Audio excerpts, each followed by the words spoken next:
My name's Bob Foster. I know most of you. I'm the director here at the Hoboken Historical Museum. I've been around for a while. So I thought I would start off by playing some music just to get us to think about the time period. We have this incredible 1917 Victrola over here that we don't really play during the exhibit unless someone comes over and says, "What's that?" And we call it a big CD player or a big record player, and we play some music. We did acquire this for the exhibit. It was at a gate sale like 2 blocks from the museum. Someone had actually put a flyer on the post right over here saying, "Victrola for sale, house sale." I couldn't believe it. I had been looking on eBay for weeks for this thing, and the only ones I could really find were like in Ohio that seemed, within our budget. And so one was 2 blocks away, and we wheeled it over here because we were scared to lift it on its side because, what if it doesn't work? So just give me a second. It takes a little prep. No batteries.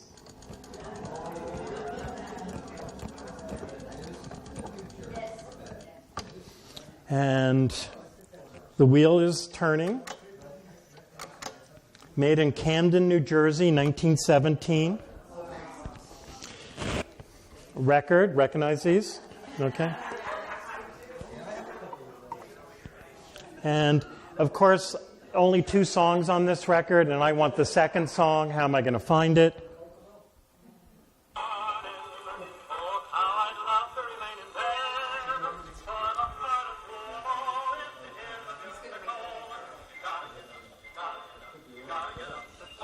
This is the best part, the volume.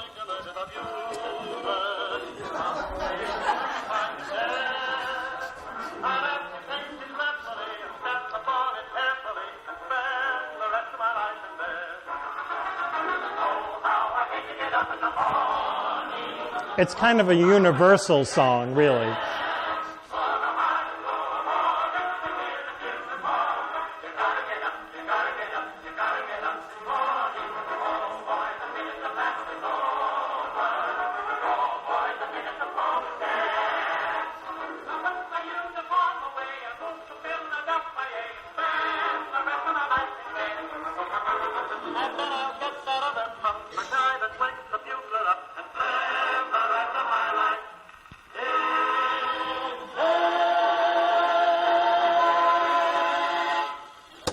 Okay, thank you.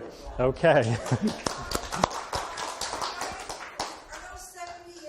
They are, yes, but sort of, again, they're different style of 78s. I've kind of learned that the best, if you have an Edison Victrola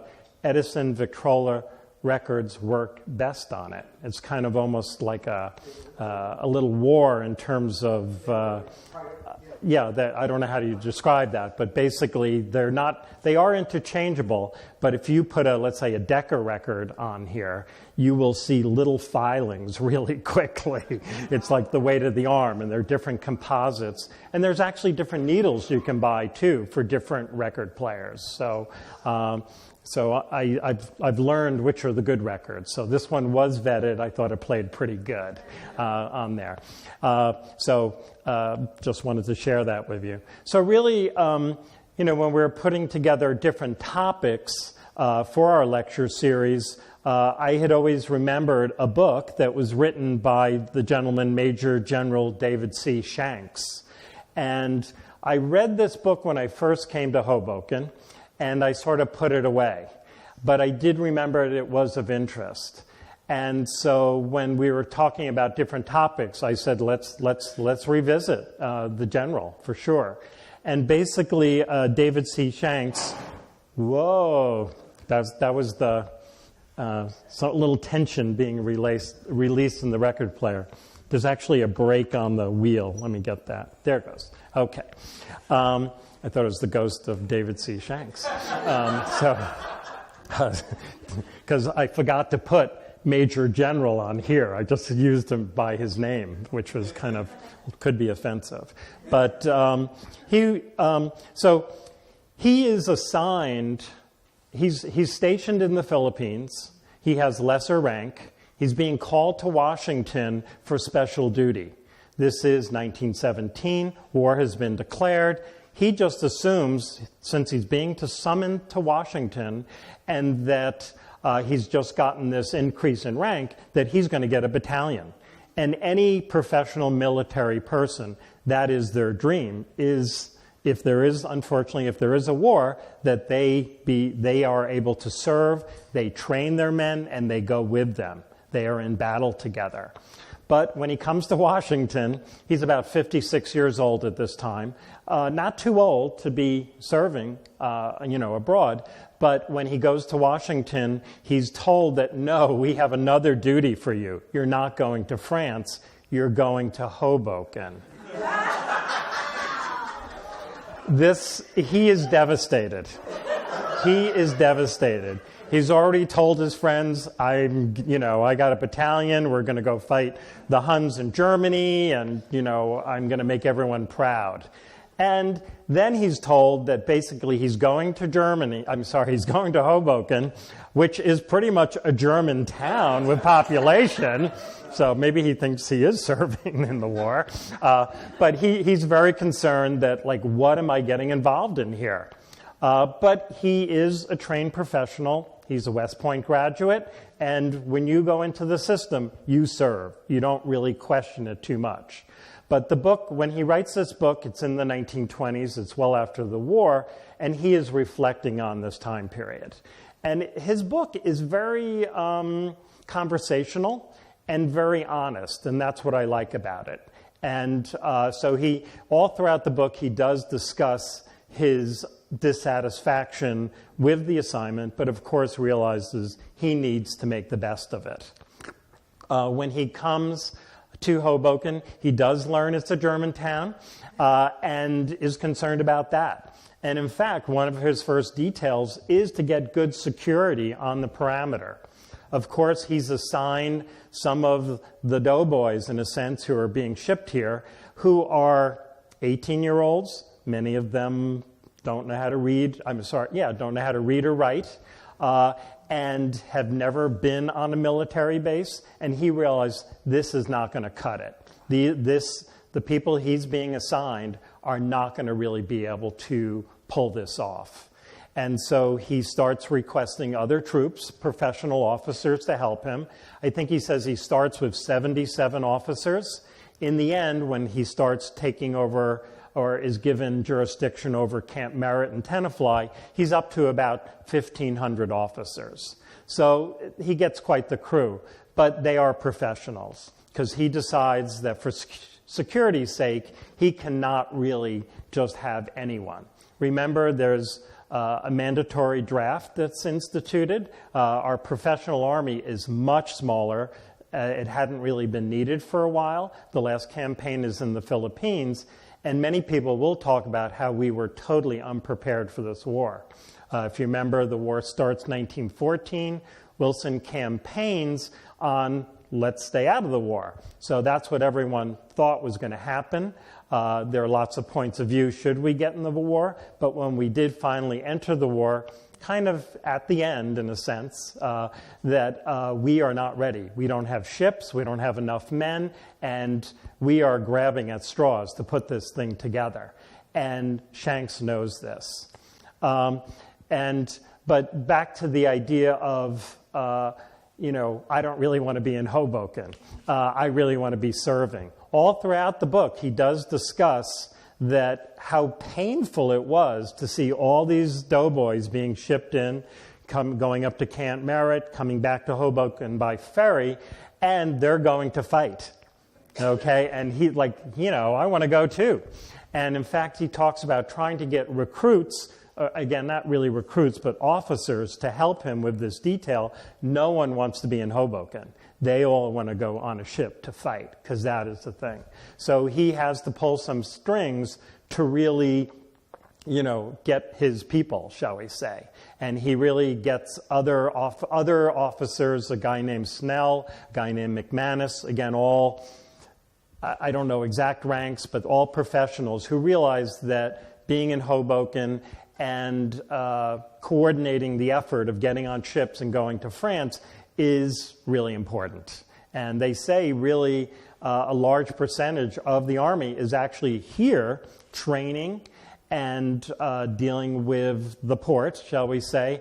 And, it's like 30% of the Army is here rather than over there, according, to his conversations. Let's see where we are here. It's a little light there, but that is our Major General, okay? And just about every other picture you will see in the book or in other books of the time period, it's always wearing the military hat. And I know I'm reading into us, but as you learn about Shanks, he's much more low-key than a lot of the other, shall we say, generals. And one of his qualities is that he does recognize that our soldiers are not really professional, and that many of them are being brought, shall we say, to Hoboken to get put on a ship to go fight the Germans, but they have never even been out of their hometown. Education is very low, and they are scared. They are scared. So he does lots of different programs to make them feel more comfortable. Okay, it's a little hard to read again.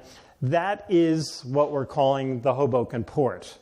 And I'm just going to point over here to the far right. You're going to see a tower, which is the Hoboken train station tower.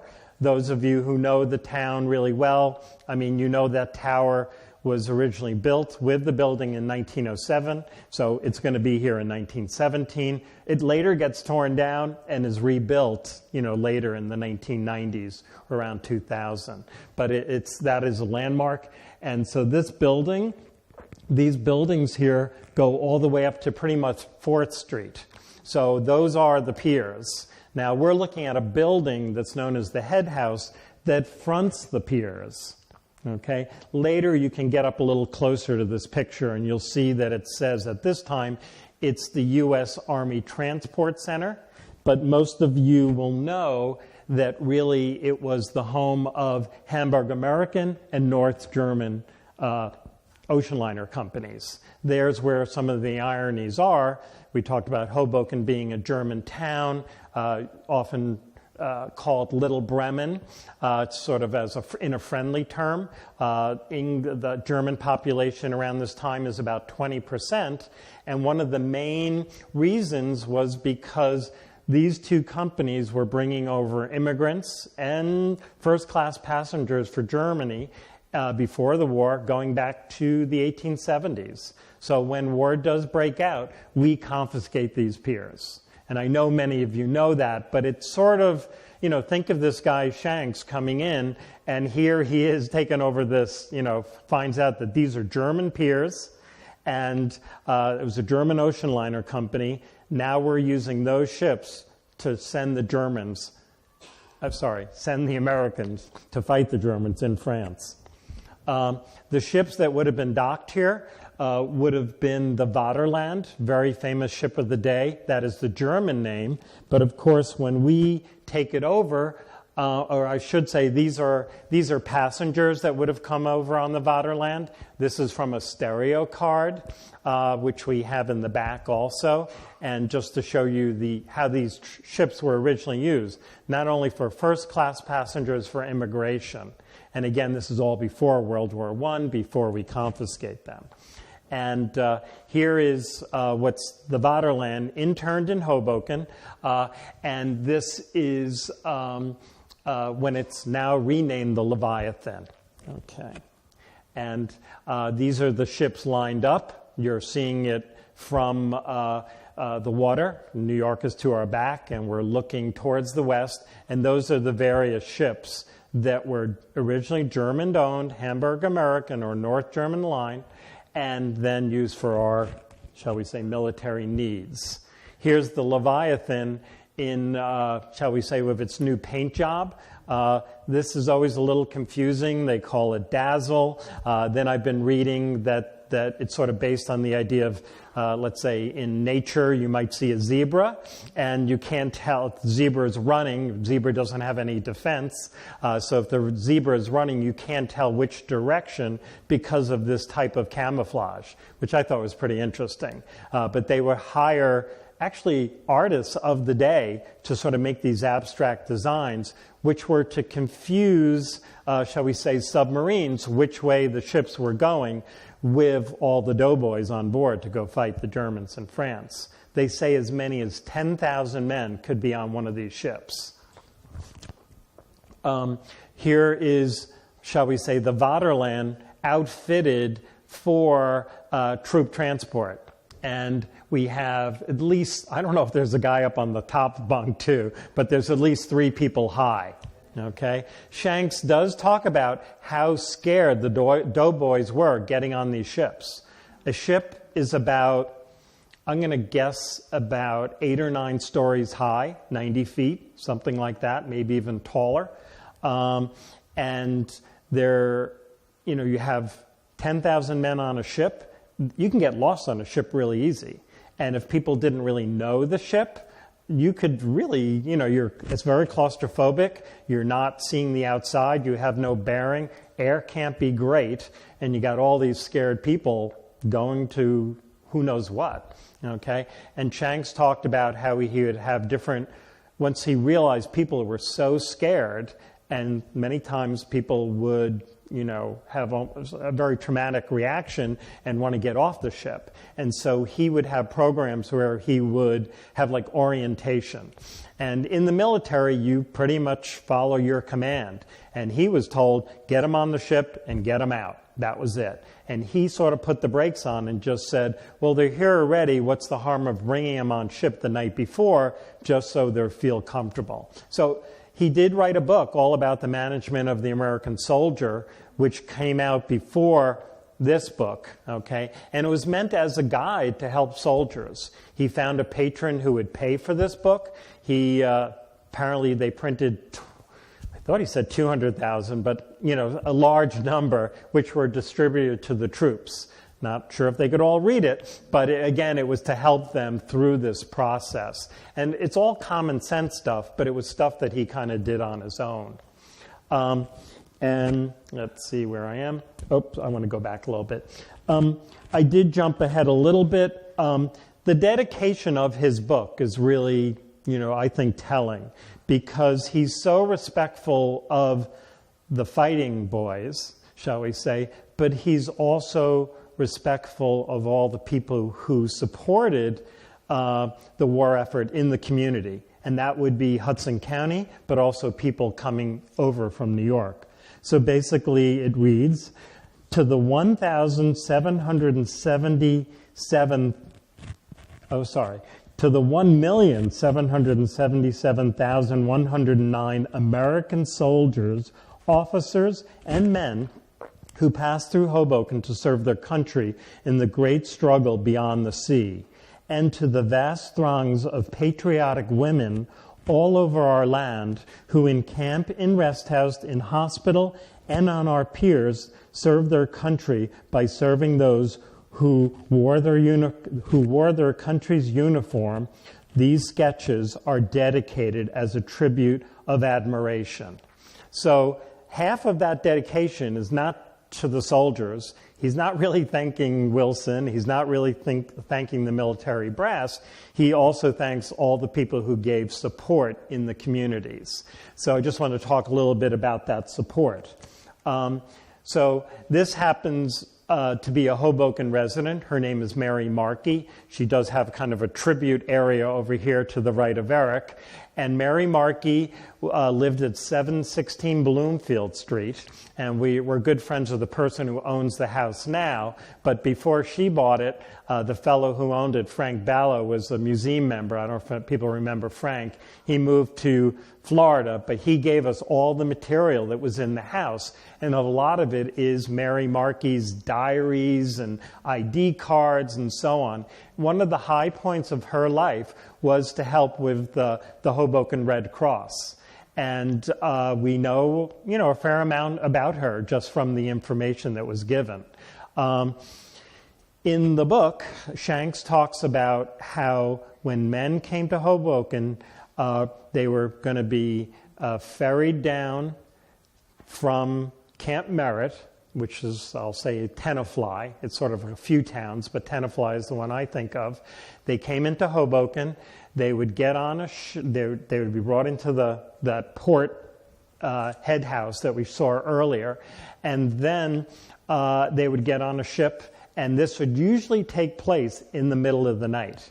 The military at that time felt that since, again, Germantown and very German New York, that the idea that ships leaving the port was, the expression from World War II is loose lips sink ships. So it's that mentality that if people saw, we'll say the wrong people saw people getting on the ships, they knew they were going out. The fear was that they would signal U-boats and, things like that, and that these ships would be in jeopardy.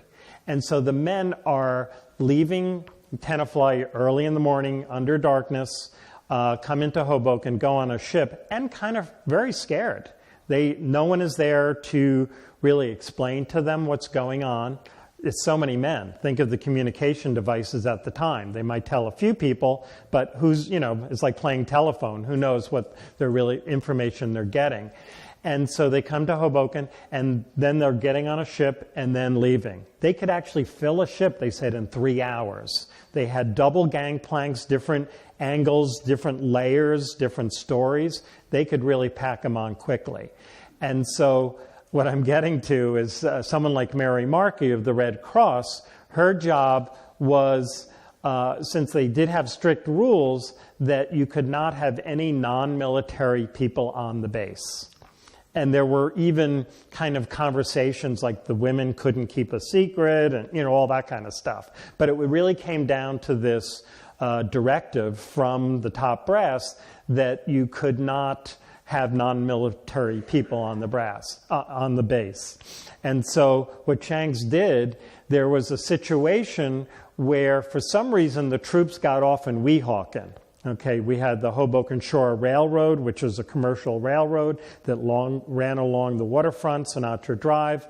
And so this was not a violation in a sense. So what they did is the Red Cross ladies, were asked, can you go to Weehawken and give out donuts, give out coffee? Can you help them write letters before they, get on the boat? They used to provide these cards that would say, I'm safe on the other side, but I don't know where I am, that kind of stuff.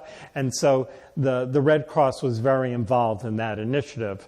But in this case, they were able to find a loophole and have them do it in Weehawken. Supposedly from that event, Shanks used it to sort of parlay the people above him to say that, hey, the troops so appreciated this effort, and I have notes to back it up, and the Red Cross was there. Couldn't we sort of break this directive that we can't have non-military people on the base? According to Shanks, that loophole of the Weehawken experience worked, and they did change that directive. It doesn't sound like a big deal, but put yourself in that situation. 18 years old, from Kansas, never been, to this neck of the woods, and having people there with words of encouragement and, saying, yes, I'll pass this letter on to your family, things like that, became very important. Shanks repeatedly will tell stories about how important the Red Cross was. The YMCA was also involved. There was a Jewish organization very involved here in Hoboken.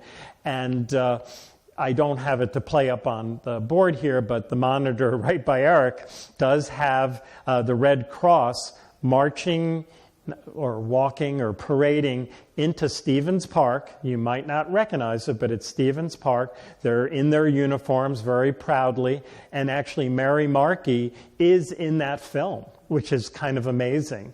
And you'll see a picture of her on the wall, like I have on the ID card, and it matches her. So she's in this film that was shot by the government to sort of record different efforts to create morale. And so we love telling the story of Mary Marquis. Shanks doesn't, mention Mary Marquis per se, but he talks about the Red Cross unit.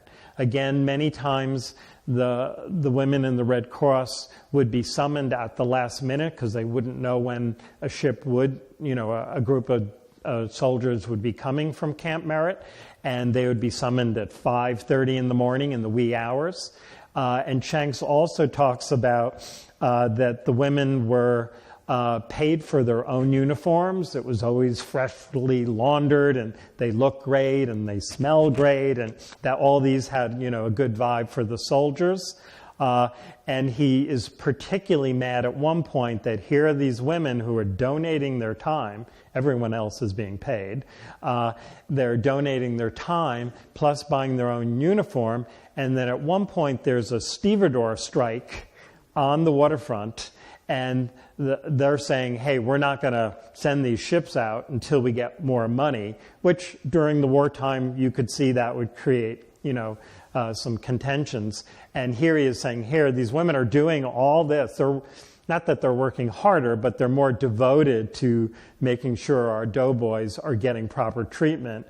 And you would think the stevedores would just sort of back off a little bit. So these are all kind of antidotes that are, from his book as they pass through the port. Shanks is also particularly concerned about Camp Merritt, which is not too far from here. When we did the tour a few weeks ago, the monument tour, we actually missed going to the camp or Alpine Landing where the troops would have left from, but we did go to the memorial. And on that memorial, it does say Camp Merritt. There's a bronze plaque. It says Camp Merritt, and then it has sort of the path to Hoboken. It was really interesting. I didn't realize that. So Camp Merritt and Hoboken were very tied together. Shanks does tell one story when he went to inspect Camp Merritt, where he's driven there in a vehicle, and he looks out and he sees a group of crosses, and he thinks that these are crosses for deaths, that it's sort of an informal cemetery. Then he gets closer, and I better read what it says. It wasn't what he thought it was. I'm not finding it, but basically he says what's written on these crosses, in effect, that this is to the dreams that we would go fight the Germans in France, but those dreams have been dashed, meaning the war is over. The war is over, and they just wanted to fight so bad. And so a little irony there. But again, Shanks believed the same thing. Shanks did, at one point, did get relieved of his command. It was towards the end of the war. It was towards the end of the war, and he went to California to train a battalion. He was finally going to get his reward. He felt a little bad leaving early, and he thought people would think he was relieved of his command and wasn't doing his job properly, or there was some problem. But it was not the case. So he's training in, they called it Camp Kearney, not our Kearney in Hudson County, but one in California. And he's training his troops, and then he gets word that the war is over. So he does not get to serve ultimately. So it's kind of interesting that way. Just going to hit a slide here. Again, a few more shots of Mary Marquis. Mary is, don't have my pointer, but she's sort of on the upper right because it has a nice round face. Second from the right, one row down. That's our friend Mary. Another portrait of her. That's Mary's hat, actually, that survived all these years. Some of the other work that the Red Cross would do, getting, I believe they're wrapping candy. Okay. Again, Mary in front of her place at 716 Bloomfield. Another facility that the YMCA was involved and Shanks was very supportive of is the Ymca Hut There were huts all over the country. There was a really large one at Camp Merritt. The one in Hoboken was fairly large also. Can anyone figure out where it was? Stevens Park, where the Hoboken Little League field is now. That's exactly where it was. It pretty much ran the whole field. Okay. I often wonder if the concrete foundation that's around the ball field is actually part of the foundation of the building. It could be. And you can see that this was a place to hang out, basically. Okay, fairly large facility. There's a photograph of it. So Stevens would be right here to the. It's the reverse in a sense. The interior. A few other views. Yeah, there's billiards, there's a film center, there's a library here, kind of rec rooms. The other aspect that Shanks chronicles quite a bit is that when the men were sent to France, they were actually treated pretty well. We did have the German ships, but there were other ships. So the British lines the Cunard lines were also shipping men out, and some of them were, kind of first class, not first class passage, but for officers, they would have a nice way to get across, shall we say. But coming back, they were herded like cattle. They were really dumped in. And it might be a little hard to read this, but it says, can anyone read it? It was heaven, hell, or Hoboken. We are on our way to Hoboken. Okay? So, I will take a moment to... That expression is really hard to track down.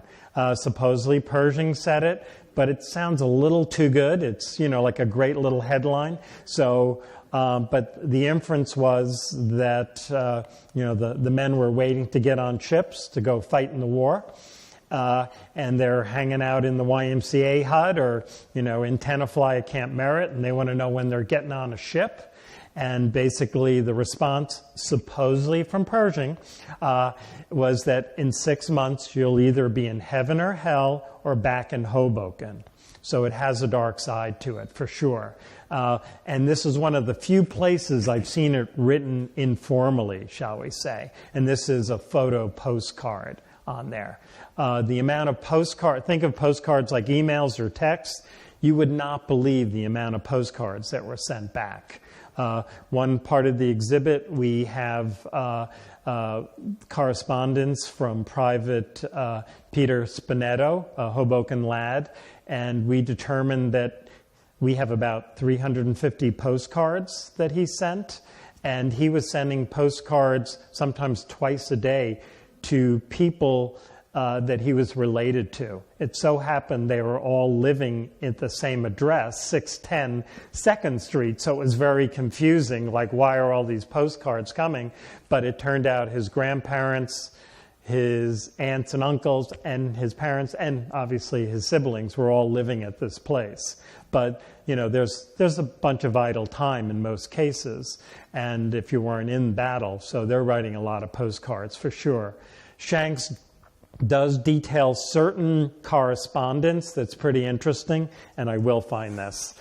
Basically, there's one fellow who's up in Camp Merritt who does not want to go into battle. He just doesn't want to get shipped across. And whatever terminology you want to use, he's trying to get out.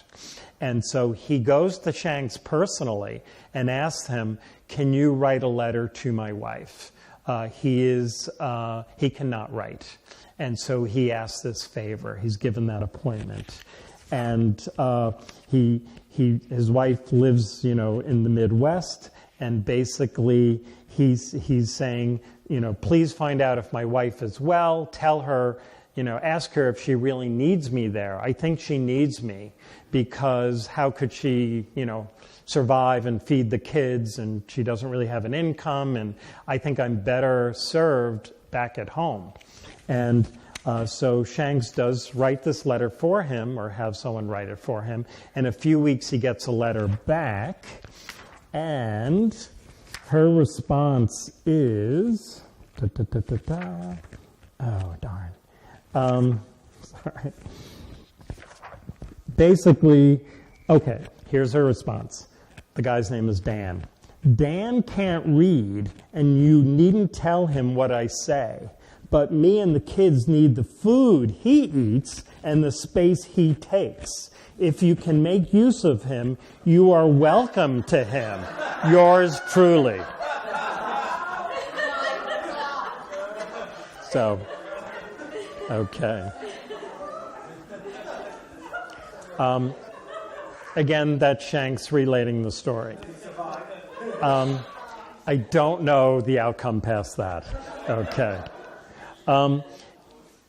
He does spend a lot of time talking about what happened when the war ends and the bodies start to come back, and it's pretty chilling.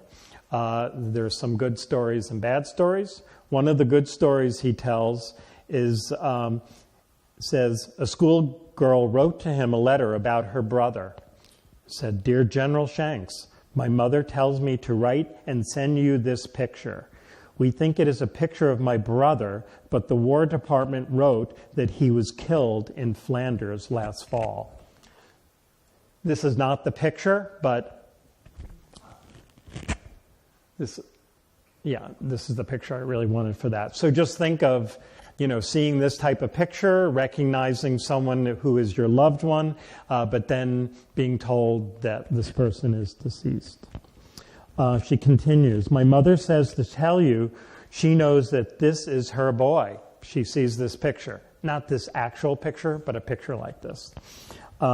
Shanks sent out an officer in charge of passenger list, which was running over 200,000 people a month. Within 2 hours, the officer returned to tell him the soldier had been found. Shanks wrote, "Of all the letters I sent back to families, this is the one that gave me the most pleasure." Pretty cool. I mentioned that Shanks was actually very upset how the soldiers were treated coming home, and he said it was one of the big mistakes. Yes, there's that beginning where they're sort of herded like cattle to get on the ships. He felt he had solved some of those problems by getting, shall we say, the Mary Marquis of the Red Cross there and so on. But he also saw at the end that they were not treated well. And again, for him to write all this, it is kind of a diss to the military. He's retired at this point, but to see it in a book, I think probably would have been a little startling for some people. And he said that the soldiers had an expression when they came back, which is something like deployed, deloused, and disembarked. Okay? That was a sort of DD&D. We usually think of D&D as deaf and dumb locally, but DD&D meant something else to the soldiers. And Shanks was actually personally hurt by that expression because he felt that it was really his job to treat them as high as he could in a really comfortable way, but it was not to be. Okay. There's also sections where he discusses, shall we say, the bodies coming back. And there is, he talked about it as being some of the saddest times, obviously. You would have ships come back where the men were primarily from one, I'll say, battalion, and there might be all from, let's say, Michigan, and there might be 300-400 bodies in coffins coming. And that came here in Hoboken on, we'll say, Pier A, pretty much. And the war is over. How to handle ceremonies connected with this. The first thing he made sure is that the press were alerted that they were not going to be getting on a ship to show the coffin stacked up. that he did not want the coffins to be seen lowered off the ship and being handled, like on cargo slings, that sort of thing. And so that what they did is they kept the press at bay, and then the coffins were brought onto the pier, in a housed pier. When we think of piers now, there's no housing on them, but it's basically a warehouse kind of situation. They were highly decorated with American flags, company battalions, and they would have different ceremonies here in Hoboken. And that went on for a long time. Some of our speakers have spoken that when someone died in war, in World War I, they would have been buried in the soil in France, let's say, and very dignified cemetery and so on, and honored.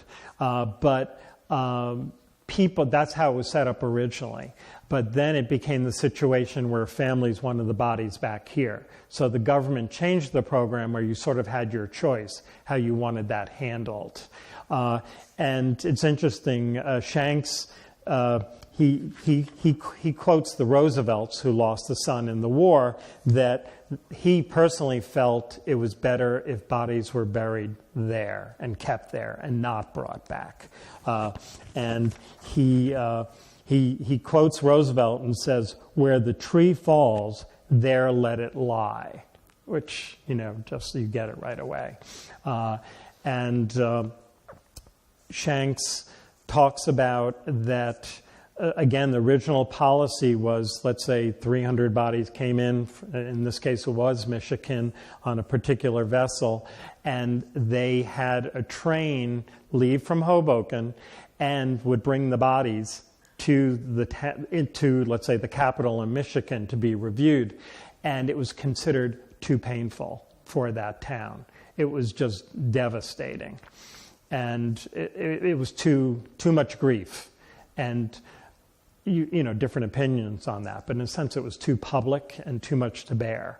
So they changed the policy so that if there were deceased soldiers coming in, that they would notify the families, obviously, pay for their passage to get to Hoboken, and have the ceremony in the Hoboken pier. So there wasn't that mass arrival, shall we say. So you can have a different opinion what's best, but that's what they considered the best to do. Again, it went on for many years because someone could have died in France in the battlefield, been buried, and then the body is exhumed and brought back here for the family. And this went on until, I believe, late into the 20s, not early 30s. There is ceremonies where President Harding, who comes in after, obviously, presiding in the Hoboken piers over ceremonies. Shank is deployed elsewhere at this point, kind of retired, but he comes back for many of these ceremonies and talks about how important it is. There is a record, I won't play it, of Harding's address here in Hoboken, and Harding talks about how World War I is a war to remember. They're talking about it like it's the end of all war, but it says it's the war where we lost more men on foreign soil than any other war at that point. And that he does talk about, that it's really up to the family to decide if they're buried, shall we say, where they died on the field, in cemeteries in France, or back to, their home port, shall we say. Here's a scene from a stereopticon card that we have in the back. These are the doughboys coming back. Shanks talks about how one humorous story where he has, they know they're coming back. Think of 10,000 guys on a ship. That's a lot of food. These guys are hungry. So they're doing big vats of stew and so on. And it turns out they don't want stew. They're sick of stew. That's what they're eating. They want, it's almost hard to believe, they want hot dogs and sauerkraut. I don't know where they got that from. Anyway, so And the other thing they want is apple pie and ice cream. So there are all these corny shots of, we came back and we're getting ice cream, just like we got back from the doctor's office from our tonsils or something. But anyway, and this happened right down on the same area, the old Hamburg American Piers, North German Lloyd Piers, then they're getting shipped back up to Camp Merritt to get deloused, right? And then totally they'll go back home. But you can think, when they get home, once they get into Hoboken, they just want to get in a car and go home, right? But they're not able to do that. So on there. Okay. I love this shot. A little hard to see maybe, but basically that's Stevens in the background, where Pry's standing in front of Wiley, okay? And we're looking kind of north. But the building in the background, which has a little flag, that would be the Stevens academic building, okay? The DeBaun Auditorium, as we call it today, right? The newsmen who are here to record the return of the troops, wounded being taken down. They used the term for wounded that couldn't walk off. They would call them basket cases, which was, sort of a gallows humor, I guess you would say, but that was the term. And Shanks does talk about how amazing wounded who from a whole range of wounds, from amputation, and so on, that how positive people were. But he would talk about the irony of seeing, he uses the term basket cases, the basket cases coming down one ramp and the troops going up another ramp. And, people sort of giving a high five, like, glad you're taking up where I left off, wish I could join you. These are coffins in Pier A. That's President Harding presiding, and there is a recording of his announcement at this time. And that is the record, has a little picture of Harding on it, and it does say port of debarkation ceremony with the deceased here in Hoboken. And that is my program. Thank you very much.